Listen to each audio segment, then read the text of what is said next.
Derek, Trump. President Trump says during his phone call with Vladimir Putin, he asked when the Russian leader was going to end the bloodshed in Ukraine. And if I thought that President Putin did not want to get this over with, I wouldn't even be talking about it, because I'd just pull out. What did you hear that gave you confidence that he does want peace versus buying time?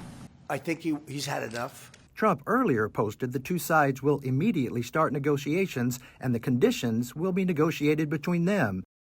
A Kremlin aide says there's no timeline, while the Russian president says he's ready to work on a memorandum on a possible future peace treaty, which defines a number of issues, such as the principles of settlement, the terms of a possible peace agreement, and so on, including a possible ceasefire for a certain period of time, if the appropriate agreements are reached.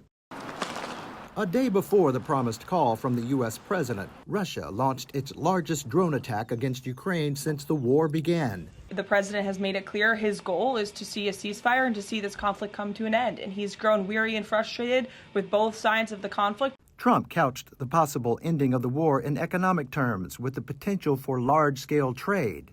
Vladimir Zelensky says he spoke with Trump twice, once before and after the call with Putin. The Ukrainian president urged Trump not to make any decisions about Ukraine without him, while urging Trump to toughen sanctions against Russia.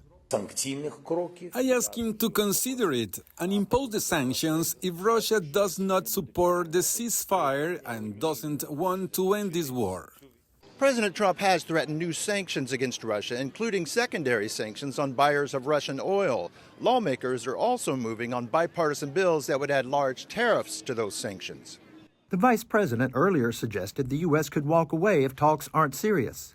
It's Vladimir Putin's war. It's not our war. We're going to try to end it, but if we can't end it, we're eventually going to say, you know what, that was worth a try, but we're not doing it anymore. Ukrainian and Russian delegations failed to reach a ceasefire deal during face-to-face talks in Istanbul on Friday.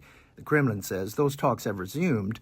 They're the first direct talks since the war began with Russia's invasion more than 3 years ago. Craig Boswell, TRT World, Washington.